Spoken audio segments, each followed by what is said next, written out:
All right. Well, welcome to our new student webinar. So my name is Brian Renshaw, and I am the Associate Vice President for the Global Campus. And I'm joined with Callie Light. She's our Online Student Experience Coordinator. And so this session is to hopefully get you on the right foot, ready to start your first online classes. And I know we also have a number of people here that are interested in the program and want to hear a little bit more. So this session will cover both aspects of it. And ultimately, I want you to leave here without any questions. And so we'll open it up for a time for questions that you can ask questions. But first, I'm going to give kind of an overview of the program, talk about several things. And then, like I said, I'll open it up for questions. And then Callie at the end, she'll talk a little bit about some of the things that she does, helping you as a student a little bit outside the course. And how we communicate with you and some things that we're trying to do to help your experience overall as a student. So we want to see you flourish in the course, but then also ways that we can assist you kind of outside each of the classes. So without further ado, I'll go ahead and get started here. So as you probably already know, our courses are 8 weeks long. And so we have 6 8-week courses throughout the year. So we have a fall 1, a fall 2, a winter, spring 1, spring 2, and summer courses. And so throughout the year, we're offering a variety of courses that you can take to make progress on your degree. With that being said, we offer about 20 plus courses every 8 weeks. And so no matter where you're at throughout the program, there's always going to be courses available for you to take to make progress. So if you think back to probably a more traditional school experience, you probably had semesters, a fall semester and a spring semester that was between 14 and 16 weeks. And you took a number of courses during that, then you'd have a break, for winter and fall. Our online program, we really see it as just year round, and that we're consistently offering courses. So whether you're taking something in like a spring 2 term or a winter term, we offer basically kind of the same schedule and structure throughout the year. And so we really see our program as being offered online throughout the year, that you can just continually take courses. So with that being said, we do have a few courses that are 16 weeks long. And so that would be your beginning Hebrew course or beginning Greek course, or introduction to Arabic, or the practicum courses. So preaching practicum and biblical counseling practicum, those are all 16-week courses.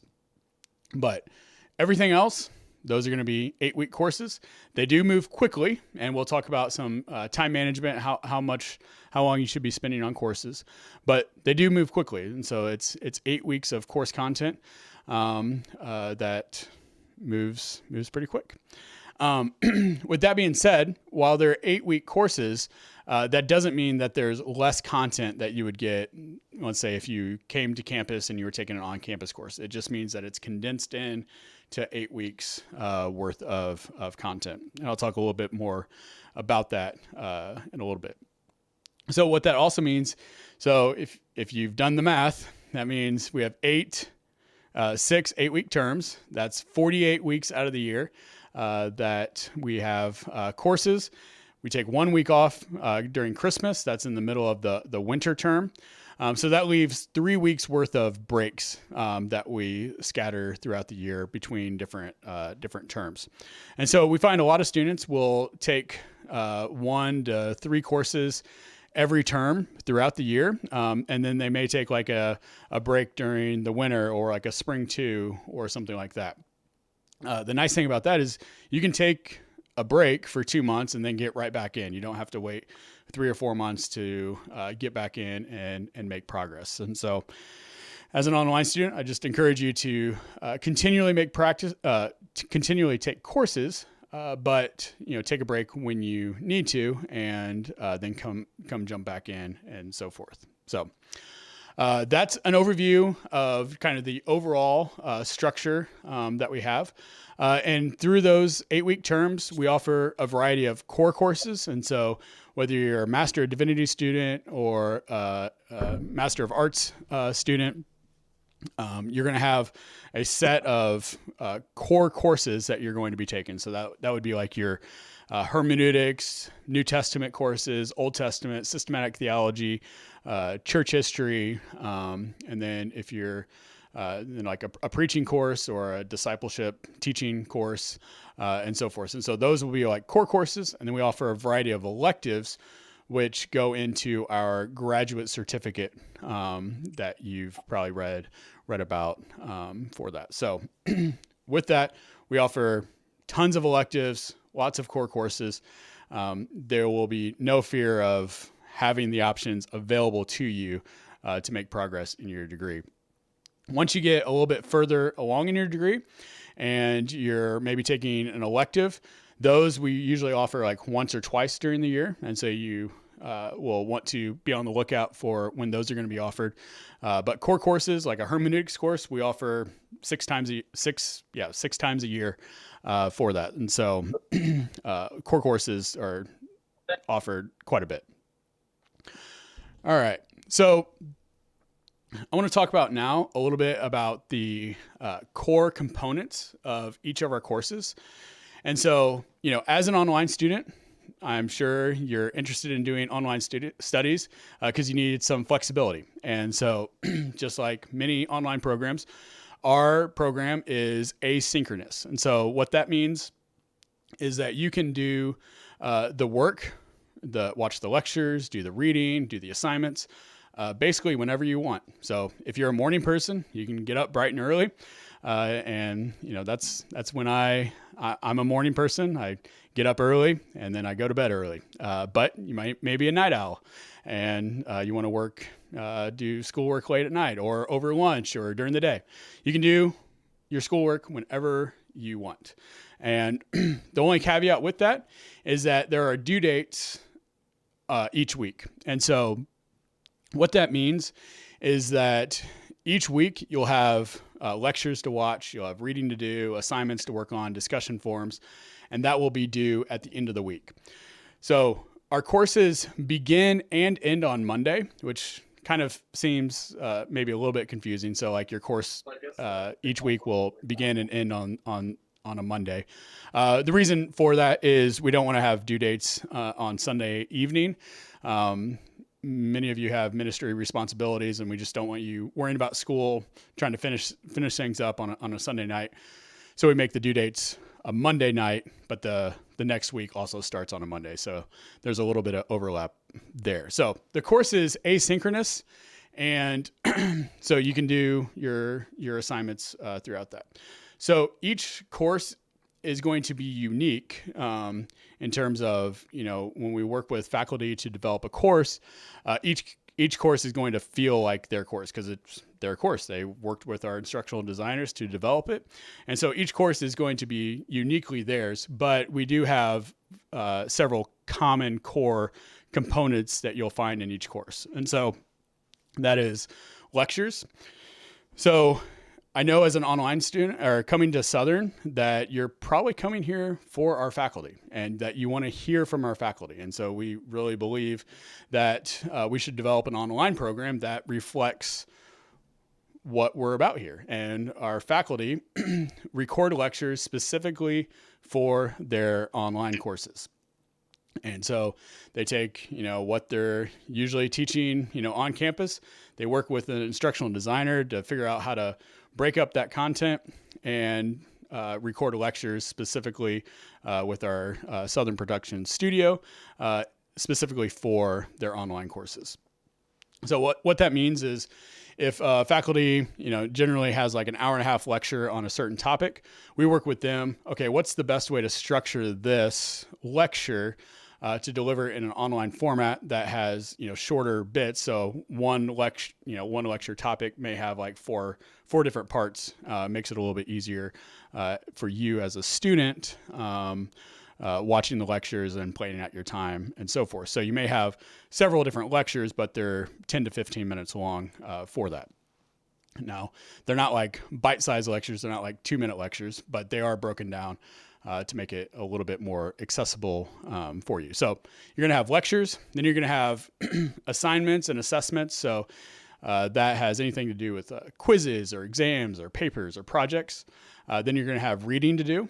I'm sure you have, if you're not a reader, you will become a reader here at Southern. There is a lot of reading in the courses. And then you're going to have discussion forums in most of your classes where you'll discuss with other students.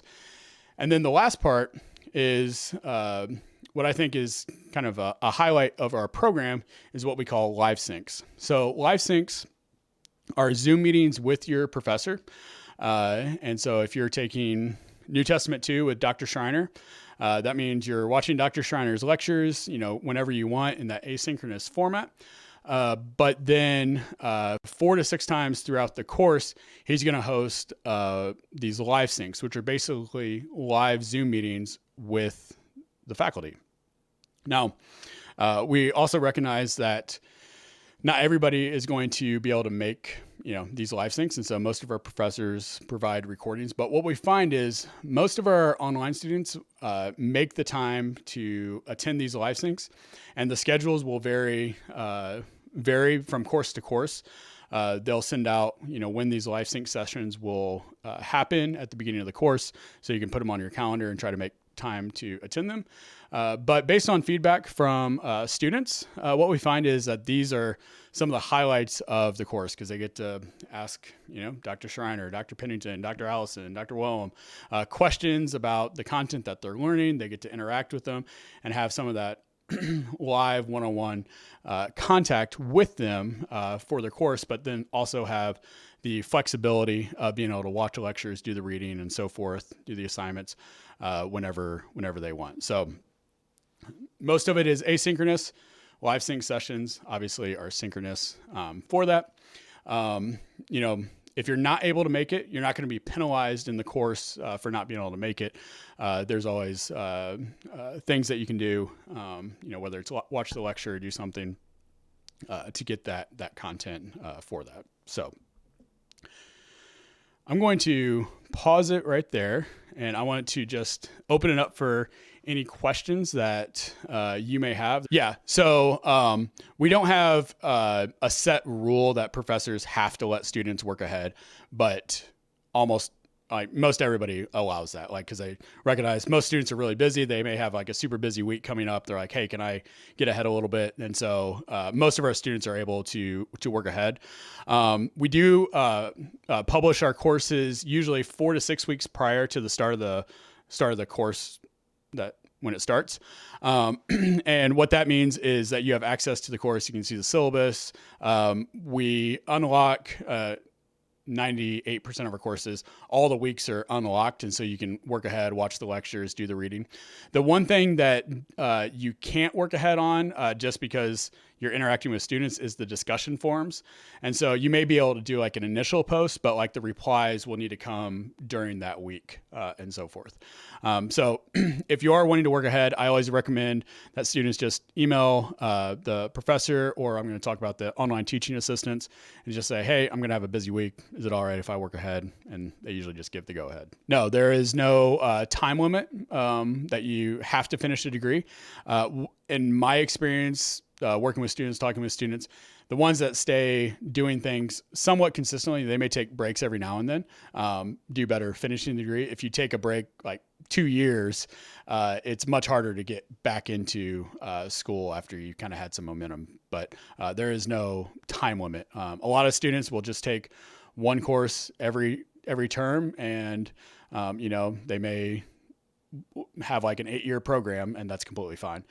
We have other students that are getting through in 3 years. So it really depends on what your life circumstances allow and so forth. And some people just need to go a little bit slower, and some people have the ability to and time to move a little bit quicker through the program. Yeah. Okay. And then besides the live syncs, are there any other ways for online students to, I guess, interact or engage with their professors? Yeah. So professors are always available. You email and say like, hey, do you have, 20, 30 minutes that we can hop on a Zoom call? I have some questions with that.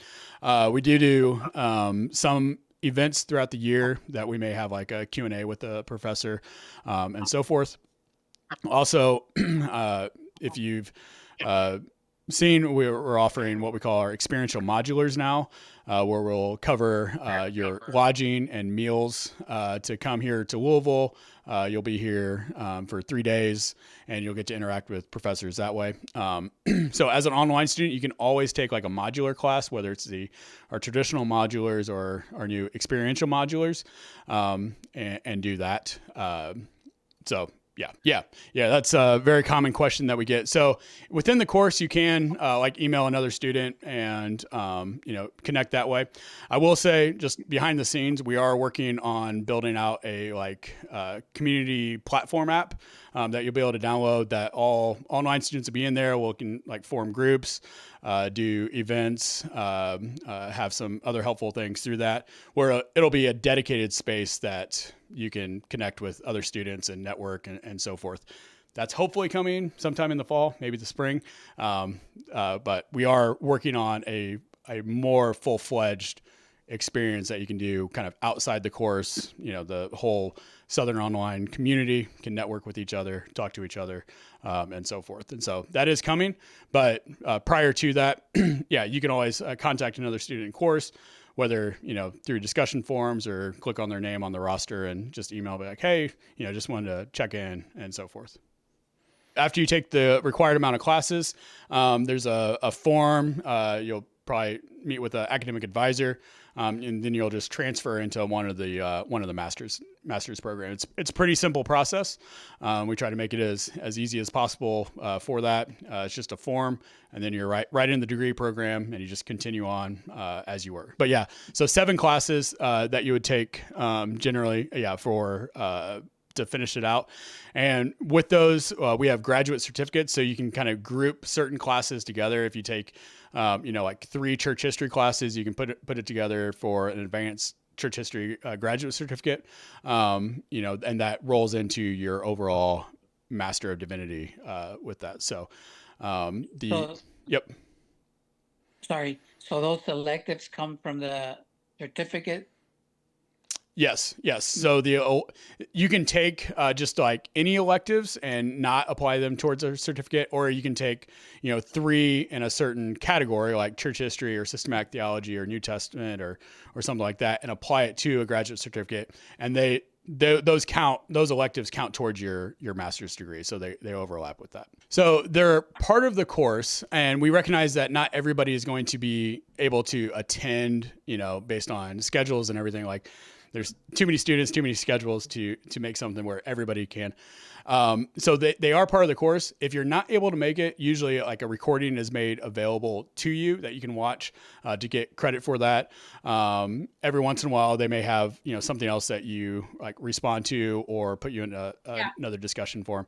So there's always something that you can do if you're not able to make the live part of the live sync. And so if you're not able to make it, no fear on like, you just don't get credit for it. But yeah, so generally our courses are published 4 to 6 weeks prior to the start of the term. And so you'll be able to log into Canvas and go to your course and see what materials that you need.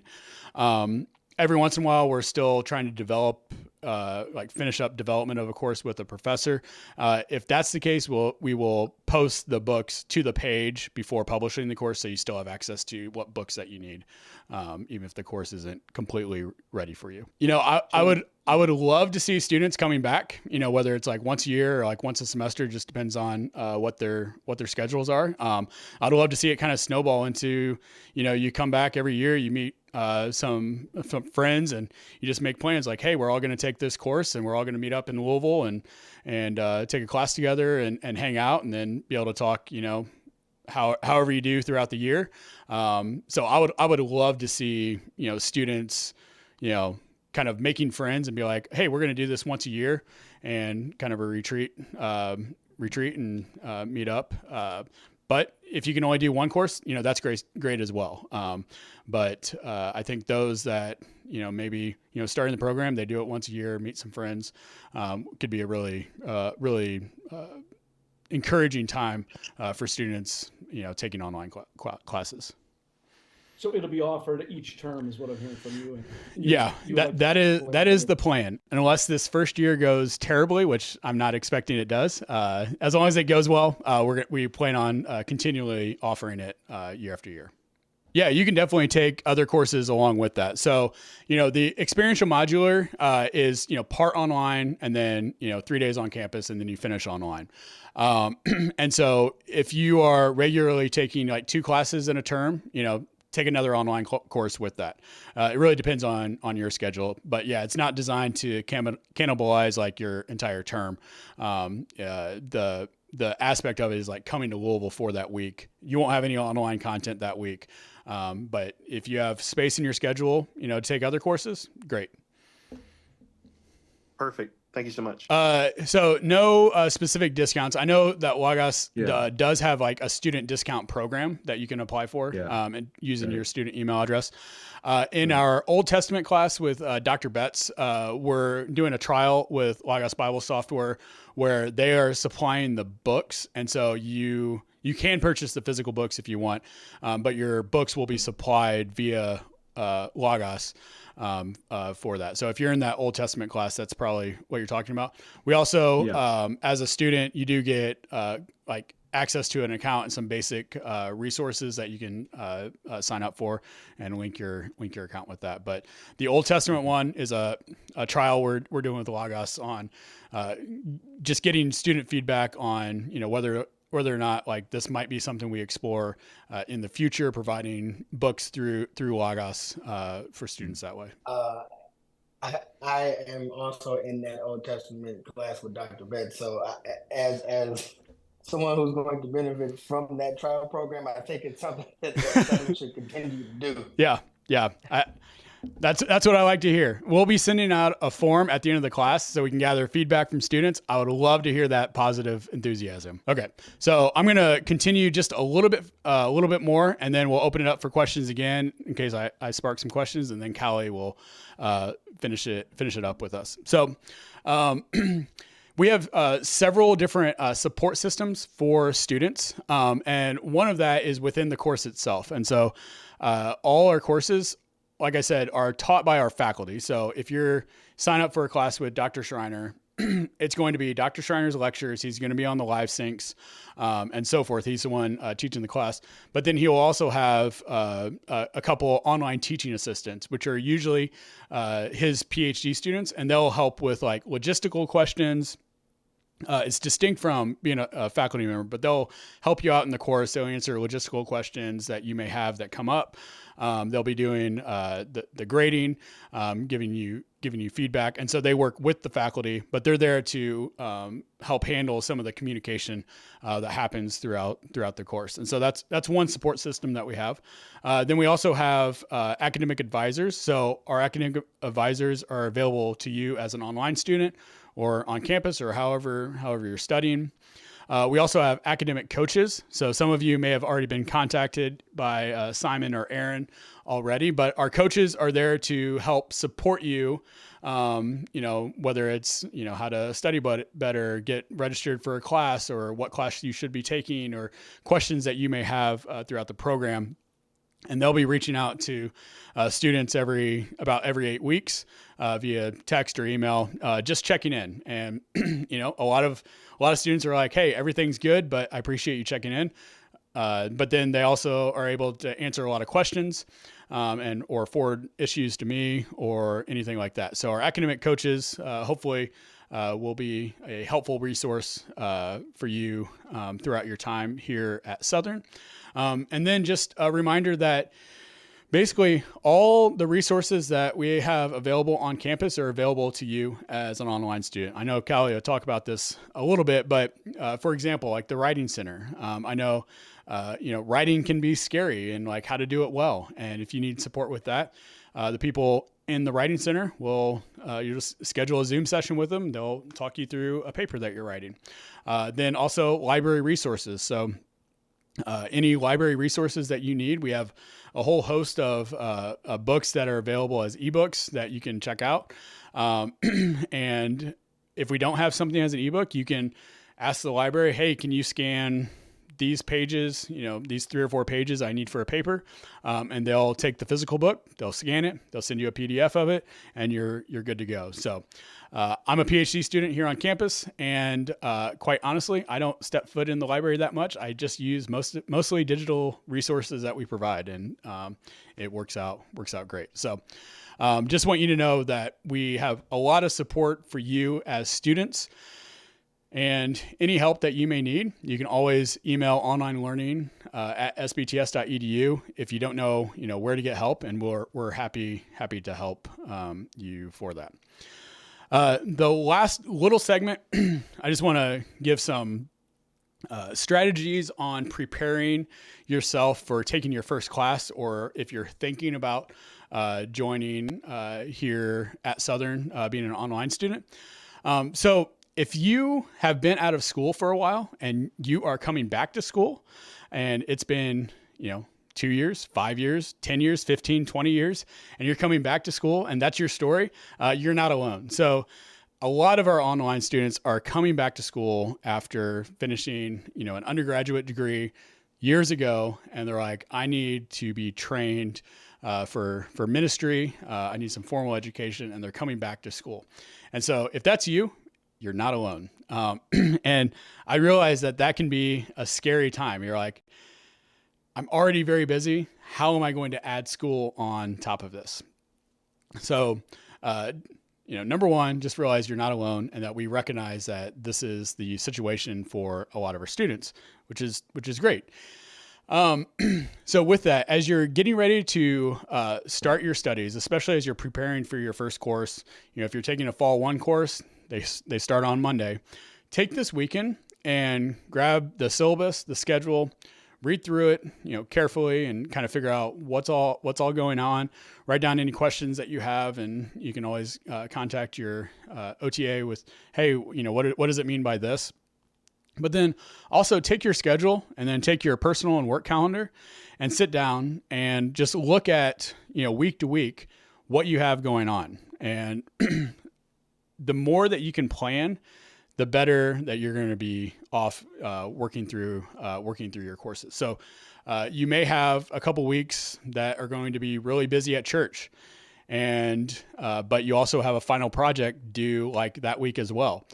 Knowing that beforehand and being able to work ahead for that will make it much less stressful on your time.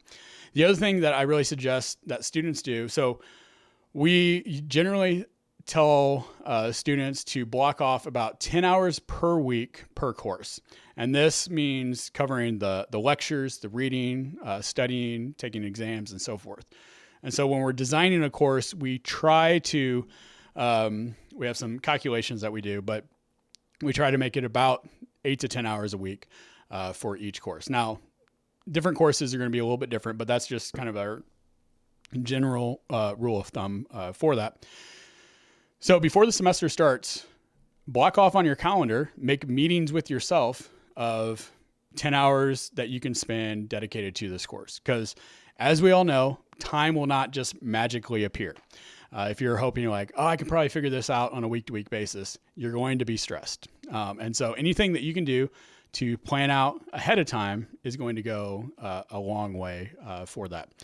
And students that communicate well with their spouse or work, or saying like, hey, here is my plan when I'm working on school. Here's when I plan to do it. That's going to go a long way. And when you're studying, get rid of all distractions. I know that we all know about distractions and everything, but it can really increase the amount of time that you spend doing something. If you are looking at your phone or doing other things, it can like double, triple, quadruple the amount of time that it could take to get like a chapter or two of reading done. Then if you just block out everything and just dedicate complete focus to doing that. And so students that I find that say something like, I just spend so much time, reading and everything else. And it's like, I talk to them and I'm like, when you read, do you have your phone out? Are you getting text messages or phone calls? And it's taking up time. A 20-minute reading session could go a long way, but if you're doing other things, that takes an hour and a half to try to get 2 chapters done. And it doesn't have to be that way. So anything that you can do to focus better and block out time on your calendar will go a long way. So just want to give you that encouragement that if you're coming back to school, you're not alone. And that is most of our students when we design courses, when I talk with faculty about teaching courses and everything, I have you in mind. And so we hope our program is accessible for you in that way. So before I hand it off to Callie, just want to ask, are there any further questions before Callie gets on and does her thing? Yeah, you can do it early if you want. But you can do it right when the course starts and you're getting ready to start. The syllabus quiz just kind of gives some verification that you've read through everything, and ultimately it's there to help you. We used to not do those, and we found that students would get 2 weeks into the course and then they would have questions like, it's in the syllabus. And so we're trying to help you as a student. You don't have to do it beforehand. I do suggest reading the syllabus, maybe the weekend before courses start, just so you're prepared when Monday comes. But yeah, you don't worry about starting the course until Monday if you don't want to. Yeah, so we have what we call the SBTS Manual of Style. And so that's how you're going to have to format your papers. And Callie can put a link to that, but basically it's a Word document that has a template. And then there's like a PDF that tells you like how to use certain citations and format things. But then there's also a template that, with Microsoft Word, they can just like click on heading 1 and it does all the right calculations and everything. And the Writing Center, is always really helpful, with that. If you have questions on how to format your paper and so forth. From my experience, like once you do it the first time, maybe a little overwhelming, like just trying to get it right. And you're like, why am I doing all this? But once you do one, it's like, okay, all my papers are going to be like this. Yeah. So online quizzes, they'll be taken, online in Canvas, which is our learning management system. And you'll just click on quiz, begin quiz, and you will take the quiz. I will say the assumption that you should make is that all quizzes are closed book, closed note, closed lecture, and so forth, unless it's explicitly stated that it's like an open note quiz. Some professors will have some sort of accountability requirement that you may have to have someone in the room or around sign off that you did not use outside resources during your quiz. But we do not formalize any like software or additional software for looking out for on the quizzes or anything.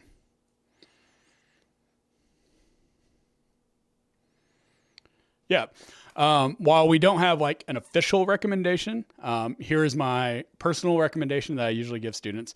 Hermeneutics is a great course to take first. So hermeneutics is going to teach you how to read the Bible better, and read different parts of the Bible and how to read better. And it serves really as a solid foundation for the rest of your courses, because all our courses have to do with reading the Bible and studying the Bible and being better interpreters of the Bible. So hermeneutics, I do recommend first if you can, and then your survey courses. So your Bible survey courses, so like an Old Testament 1, then Old Testament 2, or New Testament 1, New Testament 2. Take those and, you could take New Testament first or Old Testament. When I went through it, I took New Testament first, worked out just fine. And so those survey courses, those are really helpful because getting a full lay of the land of the entire Bible will help you in your systematic courses, your electives, your church history courses, and so forth. So those would be the 5 that I would recommend starting with. But we have students that, take different orders of courses and do just fine with that. So if I was going to give a recommendation, I would say hermeneutics and then Old Testament and New Testament courses. So courses such as like a systematic course, those are probably our most intensive courses. There's a lot of content that goes in those courses. You'll be writing a research paper and so forth. There's a lot of reading in those courses. Some of the more practical theology courses, I would say, are a little bit more on the lighter side. So I think like personal evangelism, missiology, pastoral ministry, and so forth. Those tend to be a little bit lighter or a different type of work for that. So if you ever have questions on like course load, like, hey, would this be a good combination of courses to take together? You can always reach out to an academic counselor or one of our academic coaches that'll be emailing or texting you. You can always ask like, hey, how does this sound as a recommendation? So we have 6 8-week terms. And so all the courses follow the same exact schedule. So whether you're taking a summer course or a winter course or a fall course, it's all going to feel the same. If you are on campus, those are quicker because you're taking like 13 or 14-week classes, and then those are condensed down into like 5-week classes. But for online, we keep everything the same. And so a winter class is going to feel like a spring class. Yeah, so generally those will start in like a fall 1 or a spring 1 term. And so it'll go like fall 1 and fall 2 or spring 1 and spring 2. Every once in a while we'll start in like fall 2. So it'll go like fall 2 and winter, or like winter and spring 1. It just depends on professor availability, how much they're teaching, what our schedule allows, but we try to make it like either start on a fall 1 or start on a spring 1. Yeah. So, when you're watching the lectures, we try to work with faculty to keep them under 20 minutes. Sometimes it's like 30 minutes. So there may be a topic that they traditionally teach in like an hour or so. But your experience as an online student, that'll be broken down into like 2 or 3 lectures. And so we find that more helpful for you for planning. And I don't really like watching a whole lecture for an hour and a half on a computer screen. And so you can plan a little bit better. So there's not less content. It's just broken up a little bit differently. There's better endpoints, on a specific subtopic, and then they'll go to another subtopic within a larger topic. And so, yeah. And so when you're looking at the schedule, it will say for most of our classes now that we started implementing how long the lectures will be for the entire week that you'll be watching. Yeah, so we have this entire year on our webpage, so sbts.edu/experiential. So that has the fall and spring semester.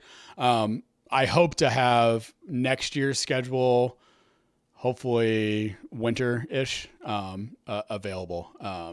So since this is a new initiative, we haven't fully said okay, here's the next 3 years out. Right. But my goal is to not offer the same courses over and over during it. That will kind of have a rotation. And so there's good availability for students. Yeah, that is the purpose, I would say, one of the purposes of the experiential is that we will cover lodging and food. And we want to make it as easy for you guys to come to Louisville, meet other students, meet the faculty, and so forth. And so, yeah, the experiential modular, lodging and food, that's always going to be included. Thank you. Yep.